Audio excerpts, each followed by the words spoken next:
พาพี่เทมมาเที่ยวทะเลพี่เทมไม่ยอมลงทะเลเลยเนี่ยกลัวเนี่ยเกาะแม่แน่นเลยฮะลงไหมลงทะเลไหมลงไหมไปไหมไปไหมไปดูไปเล่นน้ำทะเลหน่อยไหม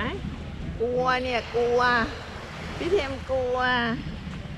เห็นไหมลงไปเล่นหน่อยไหมล่ะดูสิเนี่ยทะเลสวยออกดูสิโอ้โหฮะฮะดูสิเนี่ย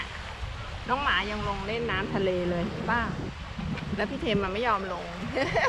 พี่เทมกลัว พี่เทมกลัว